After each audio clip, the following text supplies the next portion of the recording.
उस केस में maximum magnification मिलता था और इसी पोजीशन को कहते थे हम लोग distance of least distance of distinct vision, या इसी को हम नियर पॉइंट भी कहते हैं आंखों का। ठीक, चलो, और सबसे कम मैग्निफिकेशन कहां पे मिल रही थी जब इमेज कहां बनती है? अब से एक प्रयासी बताओ तुम। सर मैं कहाँ तक, सर मैं आया ही नहीं तक, आप मुझसे पूछ रहे हैं। जब मैग्निफिकेशन कम, कब से कम कब होती है? Least magnification.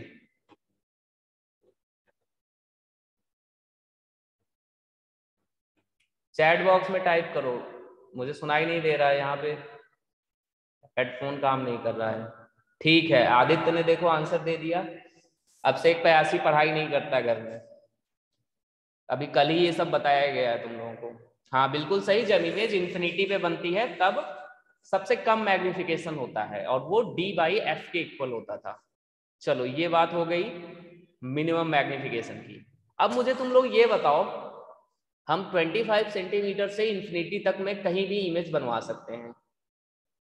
अच्छा तुम आए नहीं थे कल, ठीक है, आज जो मैं बताऊंगा वो मैं कल पूछने वाला हूं, तो कल रेडी होके आना तुम। चलो अब मुझे बच्चों ये बताओ, तुम लोग 25 सेंटीमीटर पे एक इमेज बन रही है और एक इमेज बन रही है मान लो इन्फिनिटी पे। किस केस में तुम्हारी आंखों में स्ट्रेन ज्यादा होगा? किस स्टेट में, मतलब किस पोजीशन के लिए तुम्हारी आंखों को ज्यादा स्ट्रेस देना पड़ेगा इमेज को देखने के लिए? जब इमेज डी पे बन रही है या जब इमेज इन्फिनिटी पे बन रही है? स्ट्रेन्ड स्टेट कौन सी होगी इनमें से, बताइए। बिल्कुल कॉमन सेंस का क्वेश्चन है। आपकी आंखें स्ट्रेस्ड कब फील होती हैं? पास की चीजों को देखने में कि दूर की चीजों को देखने में? उसी में आंसर छिपा हुआ है आपका। बिल्कुल सही आंसर है श्रेया का, जब इमेज कहां बन रही हो? कैपिटल डी की डिस्टेंस पे बन रही हो या नियर पॉइंट पे बन रही हो। तो जब बच्चों इमेज नियर पॉइंट पे बनती है उस केस को हम स्ट्रेन्ड स्टेट कहते हैं आंखों की, क्योंकि हमारी आंखों को थोड़ा जोर देना पड़ता है उस इमेज को देखने के लिए। तो इस बात को हमेशा ध्यान रखिएगा।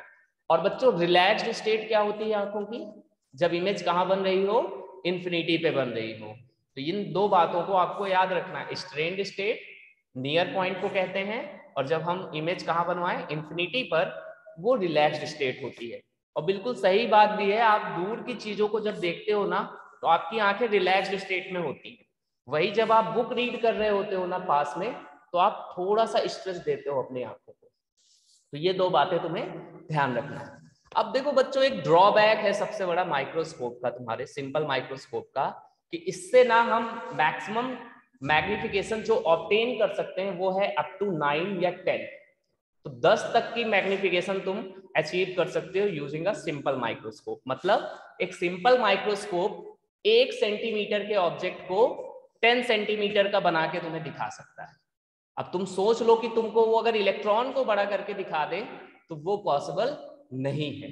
तो इलेक्ट्रॉन को अगर हमें देखना है, प्रोटॉन को देखना है, आपको अपनी सेल्स को देखना है, बॉडी के ओनियन पील की सेल्स को देखना है, तो आपको उस केस के लिए एक हायर मैग्निफिकेशन का डिवाइस चाहिए जो आप एक सिंपल माइक्रोस्कोप से नहीं अचीव कर सकते।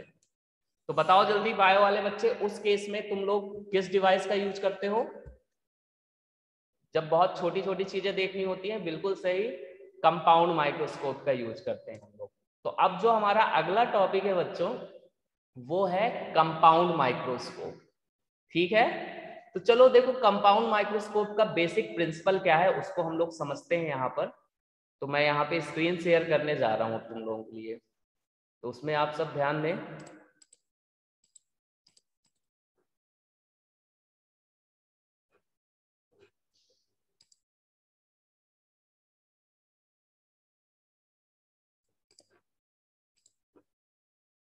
ओके, अब आप सबको दिख रहा है? Is the screen visible to all?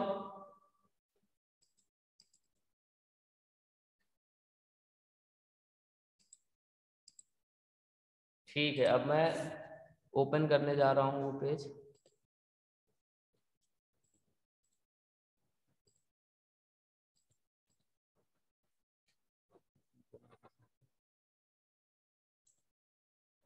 Okay,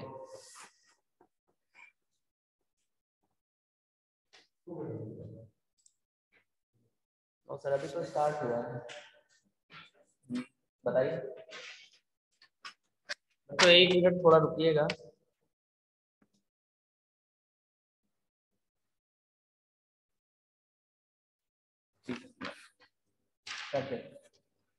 okay ठीक है, थोड़ा सा। तो अब मैं यहाँ पे तुमको माइक्रोस्कोप दिखाने वाला हूँ, एक मिनट।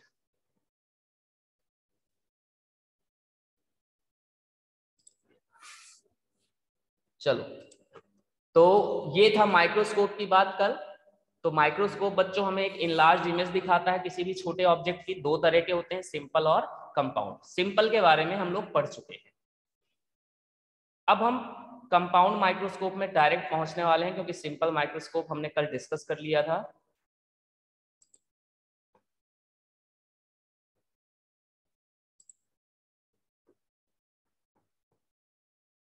ओके, ये रहा। तो देखो बच्चों, अगर यहाँ पे तुम देखोगे तो एक कंपाउंड माइक्रोस्कोप में ना हम दो कॉन्वेक्स लेंसेज का यूज करते हैं। तो सबसे पहला जो मेजर डिफरेंस है कंस्ट्रक्शन वाइज, कि एक सिंपल माइक्रोस्कोप में हम एक सिंगल कन्वर्जिंग लेंस का यूज करते थे, एक सिंगल कॉन्वेक्स लेंस का यूज करते थे।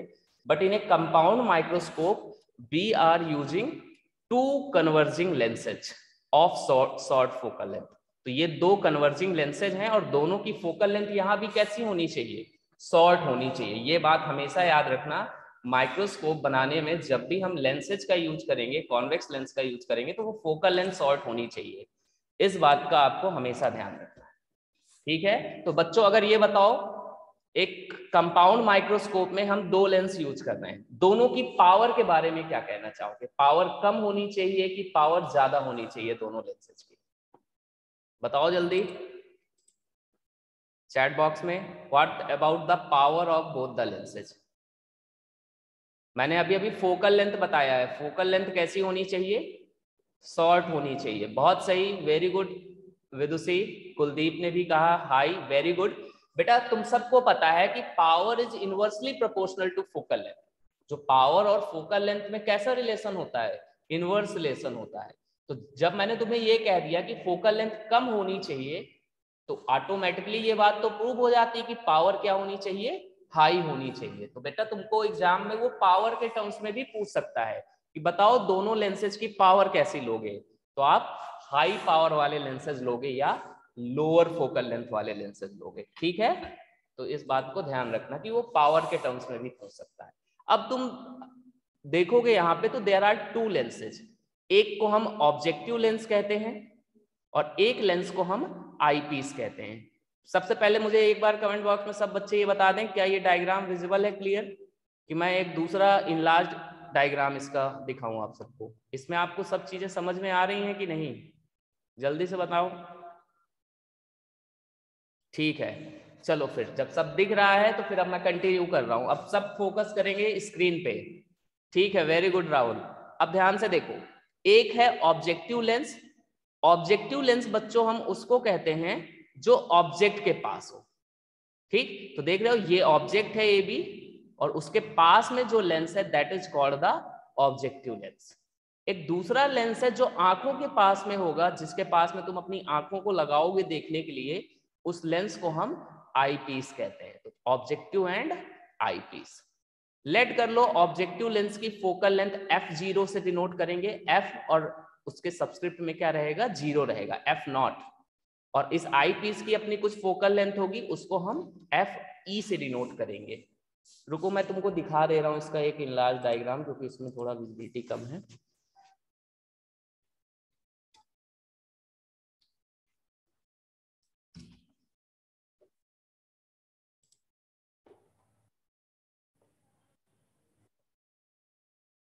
ये सब तो रियल लाइफ डायग्राम्स है, हमको सिर्फ रे डायग्राम चाहिए। रे डायग्राम तो है ही नहीं है यहाँ, मैं रे डायग्राम टाइप कर देता हूँ।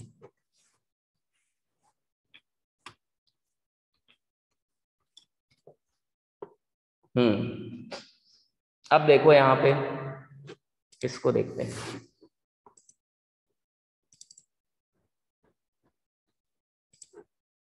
चलो अब इस वाले डायग्राम को देखो सब। ठीक, देखो ये है ऑब्जेक्टिव तुम्हारा, इसकी फोकल लेंथ क्या है, f0 है, और ये है देखो आई पीस जिसकी फोकल लेंथ fe है। अब ध्यान से देखना, अब देखो ये एक ऑब्जेक्ट रखा है ए बी, अब हमको इसकी इमेज को बनाना है कि ये हमें कहाँ दिखेगा, इस माइक्रोस्कोप की हेल्प से। ठीक है, तो चलो अब ध्यान से देखते हैं। तो हम क्या करेंगे, हम दो रेज लेके चलेंगे इस ऑब्जेक्ट ए बी से। तो let us say one rays parallel to principal axis.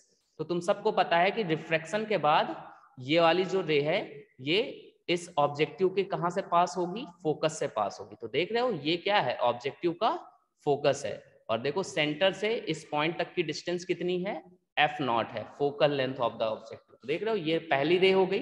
अब देखो ये चलती चलती चलती चलती ये आगे दूसरे लेंस तक पहुंच जाएगी।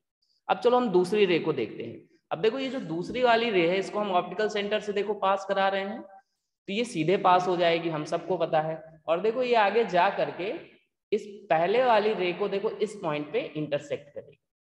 तो बच्चों हम सबको पता है कि रिफ्रैक्टेड रेज का पॉइंट ऑफ इंटरसेक्शन क्या दे देता है, इमेज दे देता है। तो देखो ए पॉइंट से दोनों रेज चली थी, तो बच्चों यहाँ पे किसकी इमेज बन रही है, इस पॉइंट पे इस ए पॉइंट की इमेज बन रही है। इस पॉइंट को देखो क्या कहा गया है, ए डैश कहा गया है। फिर मैं क्या करूंगा, इस ए डैश से एक परपेंडिकुलर बना दूंगा इस प्रिंसिपल एक्सिस पे। तो देखो इस तरह से हमें इस ए बी ऑब्जेक्ट की एक इमेज मिल गई, जिसको यहाँ पे मैंने क्या नाम दिया है, ए डैश और बी डैश। चलो अब मुझे जल्दी से बताओ, ये जो image A dash B dash बनी है ऑब्जेक्टिव के द्वारा, ये रियल है कि वर्चुअल है? जल्दी से बताएं सभी, इज दिस इमेज रियल और वर्चुअल? ठीक है, very good Vidushi, this is a real image. मैंने तुम्हें बताया है ना कि अगर रिफ्रैक्टेड रेज रियलिटी में इंटरसेक्ट कर रही हैं तो इमेज कैसी होती है, रियल होती है। वेरी गुड एवरीवन, बहुत सही। अब मुझे सब लोग ये बताओ, मान लो ऑब्जेक्टिव से ये जो इमेज बन रही है ऑब्जेक्टिव की, इसकी डिस्टेंस v0 है, vo का मतलब है image distance of objective lens. तो ऑब्जेक्टिव लेंस की देखो इमेज ये है, तो ऑब्जेक्टिव लेंस से इस इमेज तक की जो डिस्टेंस है इसको मैं v0 कह रहा हूं, इमेज डिस्टेंस। और मान लो ऑब्जेक्ट जो है वो कितने पे है, u0 पे है, इसको यहाँ u लिखा है इसने, let's say it is u0। तो बताओ what is the magnification of the objective? तो ऑब्जेक्टिव का मैग्निफिकेशन क्या होगा? इमेज v0 पे है, ऑब्जेक्ट u0 पे है, जल्दी बताओ। इमेज v0 पे है और ऑब्जेक्ट कितने पे है, u0 पे है। तो बताओ what is the magnification produced by this objective? Okay, very good Madhu, lens वाला फॉर्मूला लगा देंगे। लेंस का मैग्निफिकेशन का फॉर्मूला क्या होता है, v0 upon u0, v by u होता है। तो यहाँ अगर इमेज डिस्टेंस v0 है और ऑब्जेक्ट डिस्टेंस u0 है, तो मैग्निफिकेशन क्या हो जाएगा बच्चों, v0 बाई u0। तो बच्चों ऑब्जेक्टिव ने मैग्निफिकेशन देखो प्रोड्यूस किया ना। देखो ये ऑब्जेक्ट देखो कितना छोटा था, इसने इस ऑब्जेक्टिव ने इसको थोड़ा सा इनलार्ज कर दिया है। वेरी गुड सार्थक। तो ऑब्जेक्टिव ने देखो एक इनलार्ज इमेज बना दी जिसका मैग्निफिकेशन हमको पता है। बस यहाँ पे सब लोग ये ध्यान रखना, अगर हम साइन कन्वेंशन लगा देंगे तो बच्चों ये बताओ यू नॉट को माइनस साइन के साथ रखोगे और वी नॉट को कैसे साइन के साथ रखोगे? प्लस साइन के साथ रखोगे, क्योंकि वी नॉट इस तरफ मेजर हो रहा है और यू नॉट इस तरफ मेजर हो रहा है। तो मतलब अगर हम लोग साइन ले लेंगे तो इसी V nought by U nought में आगे क्या आ जाएगा? माइनस आ जाएगा। ठीक है, तो साइन के साथ याद रखना ऑब्जेक्टिव का मैग्निफिकेशन क्या होगा?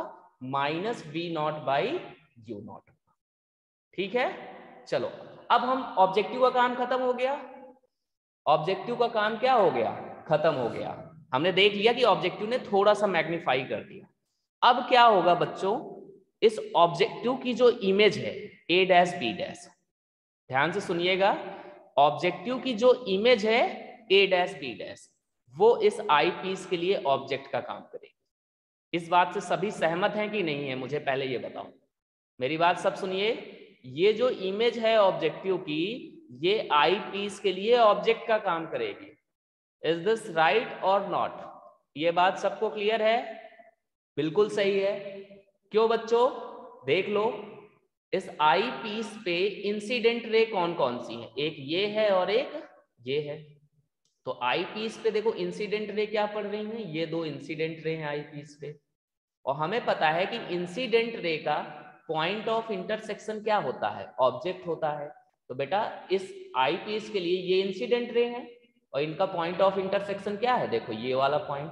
इसीलिए ये जो पहले वाले लेंस की इमेज है वो दूसरे वाले लेंस के लिए ऑब्जेक्ट का काम करेगी।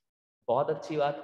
अब बच्चों एक बात और सुन लो, यहां पर ये जो कंपाउंड माइक्रोस्कोप होता है ना, उसमें ये जो दूसरा लेंस है आई पीस, ये ना तुम्हारा वही पुराना सिंपल माइक्रोस्कोप है।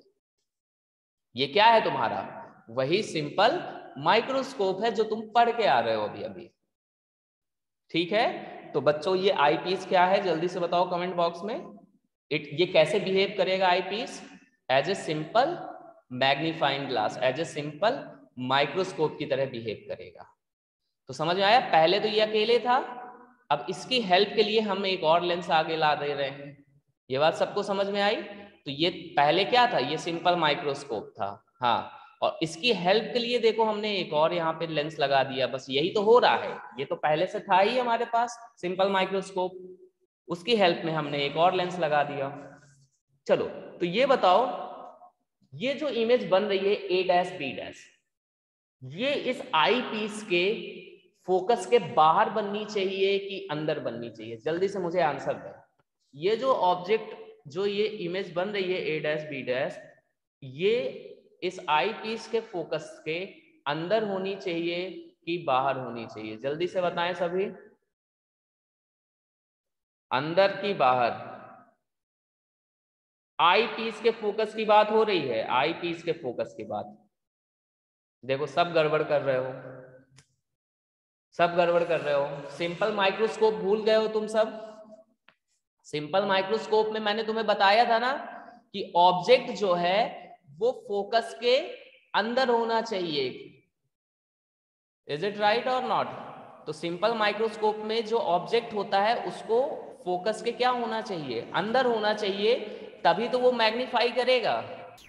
पहले जल्दी से बताओ, ये चीज मैंने बताई थी ना आई पीस में तुम लोगों को, तो सिंपल माइक्रोस्कोप में कि जो ऑब्जेक्ट है that should be located with in the focus of the simple microscope. बाकी लोग ठीक है, याद आ गया? इसीलिए देख रहे हो बच्चों, ये जो ए डैश बी डैश बना है वो आई पीस के फोकस के अंदर बना है। देखो ये आई पीस है, ये देखो इसकी फोकल लेंथ है F E, this is the focal length of this eyepiece. तो यहां तक है ना इसकी फोकल लेंथ, तो मतलब इसका जो फोकस होगा वो यहां कहीं होगा, इस पॉइंट पे। इसमें दिखाया नहीं उसने डायग्राम में, बट वो यहां कहीं पे है। तो देख रहे हो ये जो इमेज बन रही है ये फोकस के अंदर बन रही है इस आई पीस के, तभी तो ये सिंपल माइक्रोस्कोप की तरह बिहेव करेगा। अब बच्चों क्या होगा, ये जो आई पीस है वो इमेज बताओ कहाँ बनाएगा? जल्दी बताओ, ये आई पीस इमेज कहाँ बनाएगा इसकी? अगर अब ये जो ऑब्जेक्ट है वो फोकस के अंदर आ गया, बताओ सिंपल माइक्रोस्कोप से कहाँ बनती थी इमेज? जल्दी बताओ। विदुषी ने कहा सर इन्फिनिटी पे बनेगी। सार्थक कह रहा है सर बाहर बनेगी, ठीक है बाहर तो बनेगी ही फोकस के, अभी भी मुझे कंप्लीट आंसर नहीं मिल रहा है।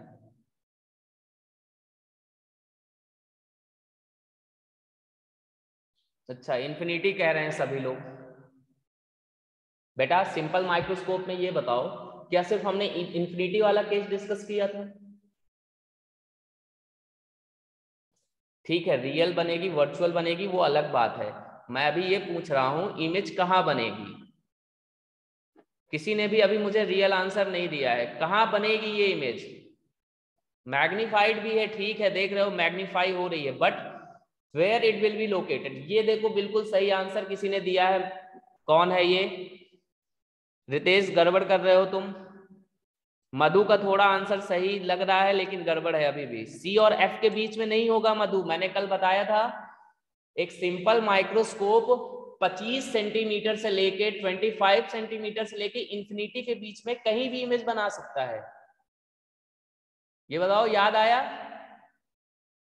सिंपल माइक्रोस्कोप 25 सेंटीमीटर से लेके इंफिनिटी के बीच में कहीं भी बना सकता है ना। तो मैं अगर पूछ रहा हूं कि इमेज कहाँ बनेगी तो तुम्हारा आंसर ये होना चाहिए कि सर 25 सेंटीमीटर से इंफिनिटी के बीच में कहीं भी हो सकती है। ये बात क्लियर है सबको? जल्दी बताएं। ठीक है वेरी गुड। तो अब तुम मुझे ये बताओ क्या कंपाउंड माइक्रोस्कोप में भी दो केसेस बन जाएंगे? जल्दी से बताएं, क्या कंपाउंड माइक्रोस्कोप में भी हम दो केसेस की स्टडी करेंगे? हाँ पहला केस कौन सा होगा? Least distance of distinct vision वाला, और दूसरा केस कौन सा होगा? इंफिनिटी वाला। ठीक है चलो अब यहां पे देखो ध्यान से, अब कमेंट करना बंद करो, अब इधर फोकस करो। अब मुझे तुम ये जो डायग्राम दिया हुआ है इस डायग्राम को देखो और ये बताओ इस डायग्राम, ये जो रे डायग्राम बना है ये किस केस का डायग्राम है? इंफिनिटी पे इमेज वाला है कि लीस्ट डिस्टेंस वाला है कि 25 से इंफिनिटी के बीच वाला कोई केस है? जल्दी बताओ, इसका आंसर कौन देगा? जल्दी बताओ ये किस केस में लाई कर रहा है? बिल्कुल सही आंसर है, ये 25 सेंटीमीटर वाला केस है। ये देखो फाइनली, देखो ये देखो फाइनल इमेज बन रही है A डबल डैश और B डबल डैश, ये है ना देखो final image, this is your final image. और देख रहे हो ये कितनी दूर पे बन रही है? आई पीस से D की डिस्टेंस पे बन रही है। तो ये किस कैटेगरी में आ गया? नियर पॉइंट वाला केस हो गया। तो बच्चों एग्जाम में रे डायग्राम बनाने को आएगा कि ड्रॉ ए रे diagram for a compound microscope when image is formed at near point. तो तब तुमको ये डायग्राम बनाना होगा, तो इसको अच्छे से घर में प्रैक्टिस करना है सबको रे डायग्राम को, इसीलिए मैं इतना टाइम ले रहा हूं इसको समझाने में, वरना मैं आगे बढ़ सकता था, लेकिन इसमें टाइम इसलिए लिया कि आपको चीजें दिखें कि कैसे क्या हो रहा है, और ये बनाने को आता है एग्जाम में। ठीक तो देखो आई पीस फाइनल इमेज कहाँ बनाएगा? इस जगह पे बना रहा है देखो, और ये है फाइनल इमेज तुम्हारी A डबल डैश और B डबल डैश। ठीक ये कैसे बन रही है जरा देख लो, ये देखो आई पीस पे इंसिडेंट रे पड़ी, these are the incident ray on eyepiece. अब ये कन्वर्जिंग लेंस है तो इन दोनों को क्या कर देगा? प्रिंसिपल एक्सिस की तरफ झुका देगा, तो देखो ये कन्वर्ज हो गई। अब ये दोनों पीछे नहीं मिलेंगे आई पीस के, क्योंकि देख रहे हो कि दूर जा रही हैं एक दूसरे से। तो अगर मुझे इमेज चाहिए तो मुझे इनका इंटरसेक्शन देखना पड़ेगा, तो देखो मैं इनको बैकवर्ड ट्रेस करूंगा तो ये यहां पे आके मिलेंगे। तो this is our final image formed by the eyepiece, जो कितनी दूर पे बन रहा है? Least distance of distinct vision पे बन रहा है। ऐसे ही बच्चों दूसरा केस क्या होगा? इंफिनिटी वाला केस होगा। इंफिनिटी वाले का डायग्राम इसमें नहीं दिया हुआ है, उसको मैं दिखा रहा हूं, एक मिनट। इंफिनिटी वाला केस ये है,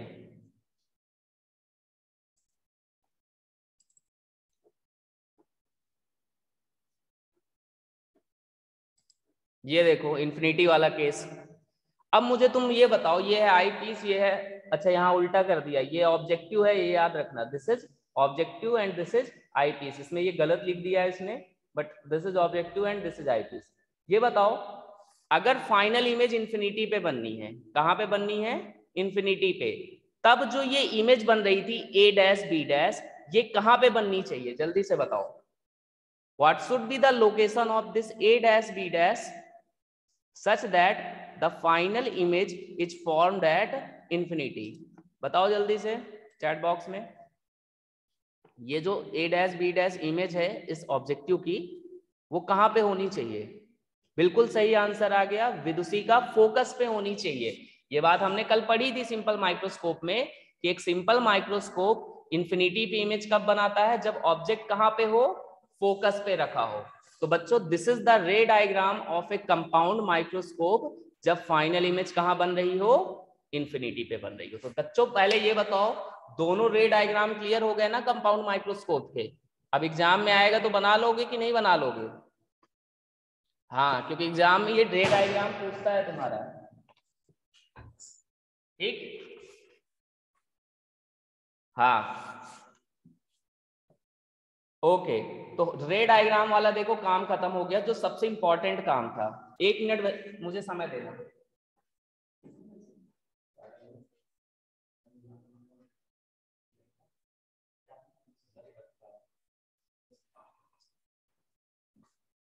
ठीक है, चलो अब आगे देखते हैं।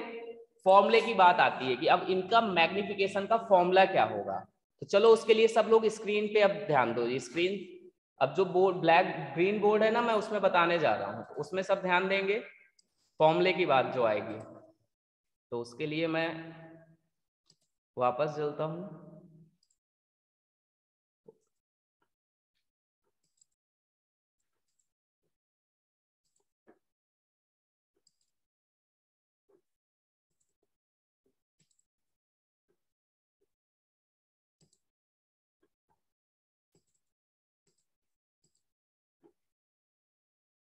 रुक जाओ, ऑन कर रहा हूँ, वीडियो ऑन कर रहा हूँ। ये जा नहीं रहा है वापस ना उस वाले पेज में, समस्या ये आ जा रही है।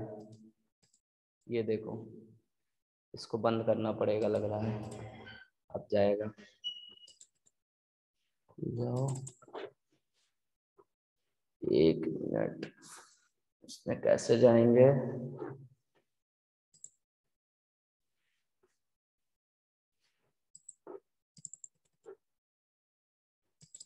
पहले बताओ, तुम लोगों को बोर्ड दिख रहा है कि नहीं दिख रहा है?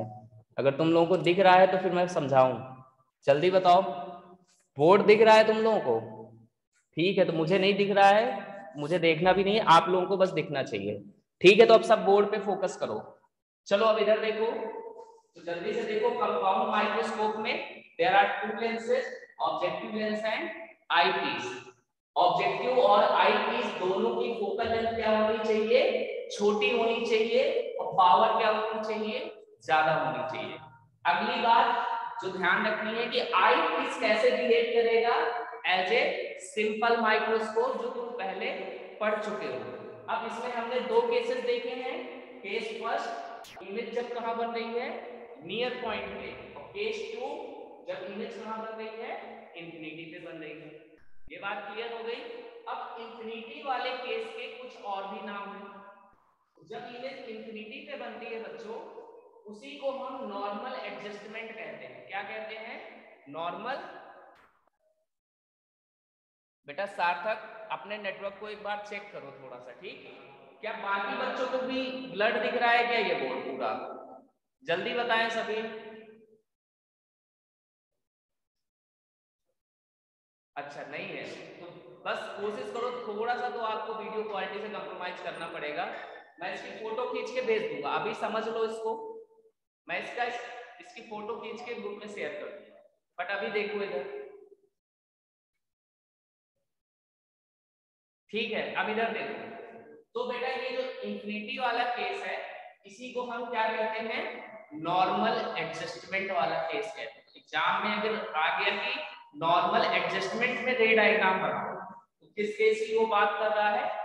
इंफिनिटी वाले केस की बात कर रहा है। ठीक, इसी को हम रिलैक्स पोजीशन भी कहते हैं अपनी आंखों की, क्योंकि मैंने तुम्हें बताया है कि इंफिनिटी वाले केस को रिलैक्स पोजीशन कहते हैं।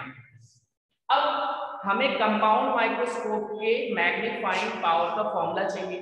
तो हम सबको पता है कि मैग्निफिकेशन जो होता है वो इंडिविजुअल लेंसेज की मैग्निफिकेशन का क्या होता है, प्रोडक्ट होता है। ये चीज तुमने पढ़ी है कि अगर ऐसे बहुत सारे लेंसेज रखे हुए हैं, इस पूरे सिस्टम का जो मैग्नीफाइंग पावर है वो इसकी मैग्निफिकेशन इनटू इसकी मैग्निफिकेशन इनटू प्रोडक्ट हो जाती है मैग्निफिकेशन का।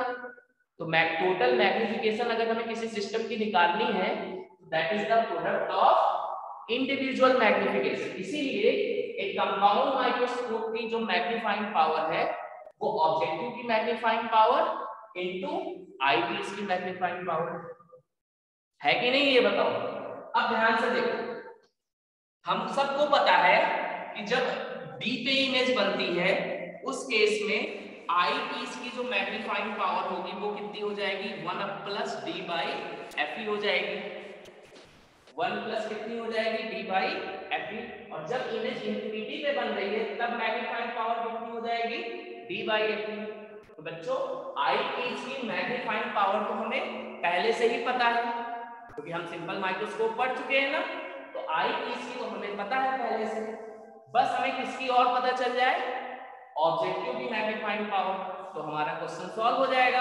और बच्चों ऑब्जेक्टिव की मैग्नीफाइंग पावर तो मैंने तुम्हें पहले ही निकलवा दिया था, क्या आ गया था, minus B nought by U nought. बस एक चीज और यहाँ पे ध्यान से समझ लो, ये जो minus B nought by U nought है इसी को हम एल बाई एफ नॉट भी लिख सकते हैं, where L is the tube length. कितना बड़ा ट्यूब है तुम्हारे माइक्रोस्कोप का, that is the tube length. तो बस इसको थोड़ा सा, ये कैसे आया है इसके लिए आप वीडियोस रिफर कर सकते हो। अभी बस ये याद रखना कि ऑब्जेक्टिव का मैग्निफिकेशन किसके बराबर होता है, minus B nought by U nought के, और this is also equals to L by F nought. तो ऑब्जेक्टिव की पता चल गई और आई पीस की हमें पहले से पता ही है, रख देंगे हमें आंसर मिल जाएगा। चलो जल्दी निकाल लें। तो चलो कंपाउंड माइक्रोस्कोप का जो मैग्निफिकेशन होगा जब इमेज कहां बन रही है, डी पे बन रही है, तो m nought into M E, और m नॉट को मैं क्या रख देता हूं, minus B nought by U nought, और m ई की जगह मैंने क्या रख दिया, 1 प्लस डी बाई एफ। इसी को हम ऐसे भी लिख सकते हैं, minus B nought by U nought की जगह मैं क्या लिख सकता हूं, एल बाई एफ नॉट। तो देखो ये बन गया तुम्हारे कंपाउंड माइक्रोस्कोप के मैग्निफिकेशन का फॉर्मूला जब इमेज कहां बनती है, डी पे बनती है। ऐसे ही जब इमेज इंफिनिटी पे बन रही है, नॉर्मल एडजस्टमेंट का केस है, उस केस में हमें पता है एम ई को हम क्या रख देंगे, डी बाई एफ ई। तो देख लो अब यहाँ क्या आ गया, डी बाई एफ ई, और यहाँ भी क्या आ गया, डी बाई एफ ई। तो देखो इस तरह से हमको एक कंपाउंड माइक्रोस्कोप की मैग्निफिकेशन का फॉर्मूला मिल गया, डी वाले केस के लिए भी और इंफिनिटी वाले केस के लिए भी। तो आई होप कि फॉर्मूले आपको ये क्लियर हो गए होंगे। बस ये चीज थोड़ा सा आपको लग रहा होगा, तो इसको आपको ये कैसे आता है, एल बाई एफ नॉट, ये आप वीडियो जो पढ़ी है पिछले साल की आप उसको रिफर करें, या रेड डायग्राम से आपको ये चीज समझ में आ जाएगी। फिर भी नहीं आएगी तो I will explain this in the next class. अभी के लिए ये चीजें जितनी भी डिस्कस हुई हैं, क्या सबको क्लियर है? जल्दी बता दो, कोई डाउट तो नहीं है कहीं किसी फॉर्मूले में? कब कौन सा फॉर्मूला लगाना है ये भी क्लियर है ना? ओके ठीक है, मैं इसकी फोटो खींच के ग्रुप में डाल दूंगा। चलो तो अब हम क्लास को खत्म करने जा रहे हैं यहाँ पे, और नेक्स्ट डे हम लोग टेलीस्कोप के साथ मिलेंगे, तो हम लोग टेलीस्कोप की स्टडी करेंगे इन द नेक्स्ट क्लास। ठीक है, तो this is the end of the class.